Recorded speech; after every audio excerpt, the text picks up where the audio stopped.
Hey guys, I am Chris Kaler. And I'm Amber from Kyuujin cosplay, and today we are back again, guys, with To Your Eternity episode 16. Yes. So it is confirmed, Parona is dead. Yeah, it was obvious, but we still spent 2 episodes ago's We discussion. we still had hope. Discussing it.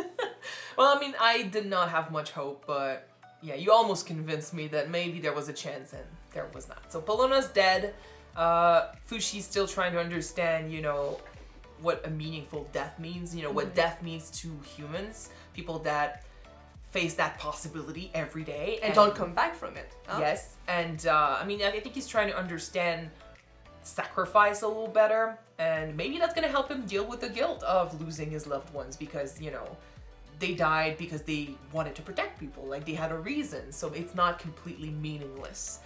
In any case, last episode they were attacked by the Knucker that stole his forms, Marches and the bear.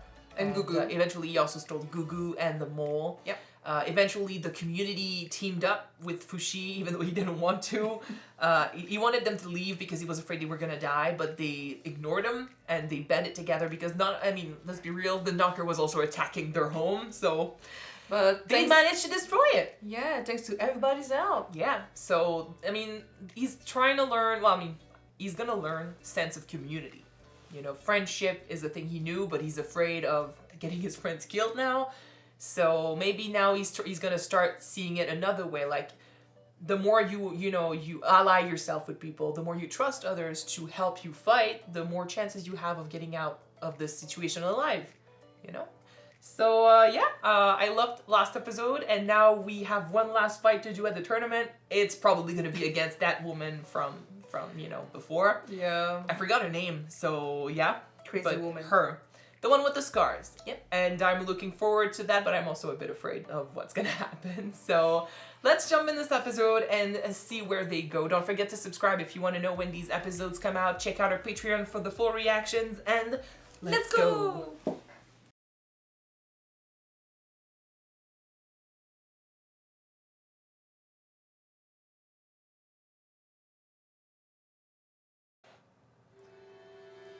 Fuck! This isn't good, guys.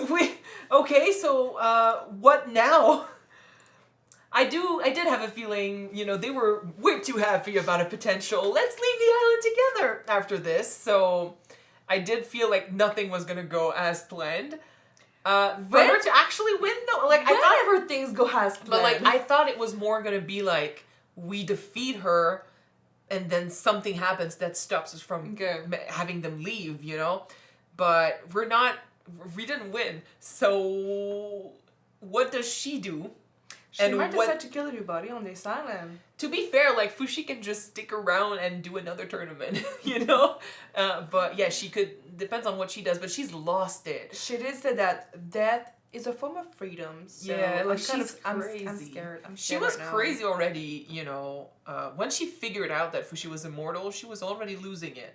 And then we defeated her, sort of. She attacked us, killed March. We beat her to almost death, and she was losing it already. She was gone. She's a fanatic, and her beliefs are different now, and the way she looks at Fushi is weird. And yeah, I do have a feeling that maybe she showed up here either to ask for death, have Fushi kill her, thinking maybe if there's one person that defeats me, it's gonna be you.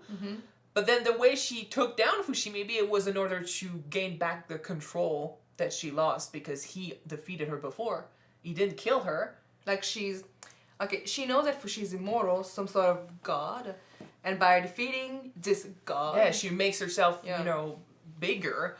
Because the fact that she went after Pelona and stuff, and she's talking about it like it's a gift she gave. It was revenge, in my opinion. Because Pelona stood in her way, and she could have killed her, and she didn't. Fushi stopped her, and they had her at their mercy, and they didn't kill her. So maybe she's broken from that, and she took revenge to them. But it's fucked up. We expected it. She's the only link we have back to that. And if it had to make sense, it had to come from her. Yeah. Yeah? Either she was going to tell us how it happened, or she was the one that did it. But the fact that she had her suffer and stuff, it hurts me. I was thinking about it. I was surprised that we didn't see where Perona was Yeah, the wound. or a fatal wound. It's true. But Fushi never saw her dead, technically. So the last image he has of her is alive. Maybe yeah. that's why. Maybe that's why. Because like he's not full of wounds when he's the mole either. Well, technically, he bite the mold. Yeah, but like he doesn't have crow. Crow is French for fang. Fang marks and stuff all over his body. And I mean, the wolf doesn't have the wound either. True. So, yeah, I mean, maybe it depends on factors and stuff. I don't know, but yeah, with Polona he doesn't have the mark. With March he does have it sometimes. He does have it. He still has it, right? Yeah. I was trying to think of the last time we saw her. It still has it. It still has the it. blood mark on her stomach. Gugu is not crushed when he's transformed into him and stuff, No. so it depends maybe. But You're not consistent with the drawing, guys. It's okay, it doesn't matter. It still hurts to see her go this way. I'm sad for her. That would have been sick though. Fushi's being in Polona's form like without her head, that would have been so. No, we would have disturbing. had the scar. Yeah. He would have had a scar probably. But I'm not surprised it's her that did it, and the way she reveals it is fucked up. I am a bit afraid of how Tonari is gonna react after this, because now that we have her backstory, and now that we do understand where she comes from, it's a lot better to read her.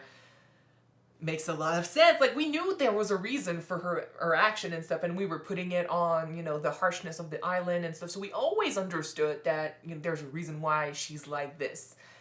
Still, to put everything in perspective, understand where she comes from, it does paint her character as tragic, and it makes us sad for her. Question for you though: do you think that the father killed the mother, or that he did it and just the island changed him? I kind of feel like he might have not. I don't think he killed her. Okay. But at the same time, we don't know anything. And in any case, It's not. she said herself, like, I point, can't ask him anymore, you know? And she did say he killed people, but then she saw him kill people. And that's the whole trauma of how, I get why. And she explained it herself, like, they are prisoners. They were robbed of their chance at life. They're stuck on this island. And despite the fact that they have freedoms on the island, they're still prisoners, so there's a lack of control in their lives. And when they are put in this arena, everything comes out. They are fighting for their lives. It's the most alive they can probably feel on this island. So maybe some of them completely lose themselves. Freedom by death. It's freedom by death, and it's also freedom by, you have power once more. The power to take someone else's life. It gives you this sense of control that you lost when you became a prisoner. So I'm not surprised that they would, and maybe that's also why they reacted so harshly when it comes to Fushi. He's robbing them of this. Of this control, Yeah. Because he's not giving them the choice or the chance to they went there knowing they could die for their freedom, and he kind of takes it away from them, But I get it, but it's just sad to see someone lose himself completely to this madness, because this is what it is. It's, you have nothing, so you turn to violence, and you actually relish in the violence. You're not yourself anymore, and that's how she understood it. It's not her father that's in this arena. It's not the human that she grew up with. So to see her so young look for her father in the pit of cadavers is fucked up, and it's really sad. She saw a man standing in this arena. And the fact that, he got killed and she didn't react at all. It wasn't him. It wasn't her father, yeah. Yeah, it is. It's really, really tragic. And also the fact that her dream is still to make him, surprise him. Like, she still wants to write that book. She still wants to do what she promised she was going to do before.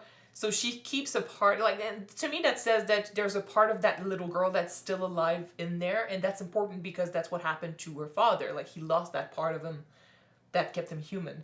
It's like, her father died, but not completely. Like, the essence of her father got lost because of that. Her father died twice. He died physically, and his soul died before, And I think this is why I like that she still has that dream from her youth, because despite the fact that the island changed her, and, now she, for her dreams and for what she wants, kind of like for his dreams and for what he wanted, her father went there and fought, and it changed him. she literally brought an innocent to the island. Like she truly feels sorry about that. I do believe in that sorry that she said. Yeah, Still, she was being honest. Yeah. still the fact that she was willing to hurt someone like that, because it is hurting Fushi. Like she made him a prisoner, you know. It's true that she didn't know that he was immortal to Yes, begin with. exactly. She decided to trust in this stranger who gave her hope, basically, because she was losing hope. Like she was losing herself, and then Fushi was maybe the last thread that she could hang on to. Like she's keeping alive this part of her that hopes and that has dreams for the future, which, you know, that part of her was dying slowly, so she would have died like her father. And then there's only a shell that would have stayed. Also, joke aside. Joke aside. no, but that aside, seeing an albino doesn't mean that this guy or this girl will be a miracle worker. No, I think she was just surprised by how white his hair was. You know, he's different. Yeah. It's kind of like you're blonde and you go to Japan or something, or China, and they all look at you in wonder. I have a friend who went and lived in China for a couple of years, 3 years maybe. Is she still there? No, but she was there for studies and stuff, and she's blonde and white, of course, and everyone was surprised. Like people were asking her for photos and stuff. It's because their community is so different. Like they're not used to seeing blonde people and Westerners. There you go. And it's such a shock from what they're used to that, you know, it catches their eye. I think it's the same thing. Like she grew up on the island surrounded by criminals and stuff, black hair, brown hair, red hair. It is true that Fushi has some Well, he comes from the north. some sort of innocence to him when you see him. Yeah, but I'm talking about his appearance. Like the kid he met was living in the far north. Like who knows what you know, a genetic baggage he had. Like, but white hair like this, I don't think we've seen another character with white hair. So beside old people, yeah, I know. Yeah, so I think his appearance caught her eye. Like, oh, that person, and maybe she felt something. Maybe she felt, oh, that person is different. Like, there's something about him. And then in comes that woman who's like, hey, he's gonna change things. You bring him on the island. Yeah, I also do not believe strangers like that. But then, like, he does change things, but yeah, she got lucky this time. Yeah. In any case, whether or not she wanted him on the island for him to kill her, or I'm talking about the crazy woman. Whether she wanted him to kill her or she wanted to take him down and win this time and, you know, make herself bigger than God.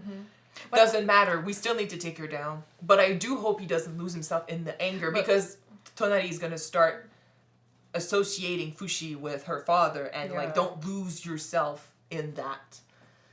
But you did say that Fushi and Perona were about to kill this woman, and they didn't. No, they did it because March... Well, no. But technically, she was there. Do you think that because they didn't kill her, they robbed her of her warrior's death? Maybe. She's thinking that they pity her or something? Well, no. I think think they laugh at her face, like you're not worth to be killed? I think it's because they were focused on March's death that they left her. She wasn't there mentally. She could think anything that she wants. no, but for her, she's obsessed with Fushi. After March's death, when Pelona shot her hand, she was trying to get Fushi. And then when she couldn't get Fushi, that's when she went after Pelona. And the way she said it, like, it's my gift to you. Like, she's obsessed with Fushi. Yeah, Fushi is a god to her. Exactly. Crazy girl. Yeah. I want to say crazy bee, but just crazy girl. Crazy bitch. You can say it. Okay, crazy bitch. On our channel, we're not afraid of... And anyway, in any case, like, we do say fuck and stuff a lot, but bitch is actually a word we can say on YouTube. Really? Yeah, it's the female of the dog. It's fine. Bitch, then. But yeah, and it's a fight that I think we have to win next time, and we got to find another way to get off the island, because we did promise. I don't want Fushi to lose himself. I don't want him to lose himself either, but then I'm going to bring back what Tonari said. Some people deserve to die. And I mean, this woman is crazy. And like, sword. But the thing is, she's not a prisoner here. She can leave. And the thing is, if we allow her to leave, who's to say that her craziness is not going to lead to her killing other people? So many difficult choices to make. Well, we left her alive once and she killed Pelona. Yeah, okay, So, we need to kill her then. Okay, so crazy episode, but I mean, there's like 4 episodes left. I'm very excited to see how they're gonna end this. I am afraid for our new friends because we got close to them this episode. I'm so afraid. Like, I'm seeing this board and the opening or the ending with a bunch of pictures on it. So Of course. I'm afraid, guys. I do think we're gonna lose Tonari. Like, we felt that we were gonna lose Gugu eventually. We're gonna but lose every one of them. They I talk know. about their dreams. That's the rule in anime. I know, but there's a difference And it's between TV show. That's a rule. there's a difference between losing them right away and losing them down the line. Like, Purin is still alive. You know, she's still doing fine. So there are people we meet that, you know, that get to live longer and they stick around longer. So there's a difference between them growing old and having their dreams and stuff and then dying, and then people being taken way too soon, like March. Like, we had Gugu way longer than we had March. Mm-hmm. You know. So I don't know about Tonari, but I do have a feeling we at least are gonna lose her. So I'm afraid about the next episodes. Oh. But I'm also excited to see where they're gonna go. So thank you guys so much for watching this with us. If you want to see the next episode right away, it is on Patreon already. You can check it out. The link is in the description below. And if you don't, the next one will be out on YouTube, guys. So stay tuned and we're gonna see you then. Bye! Bye, guys.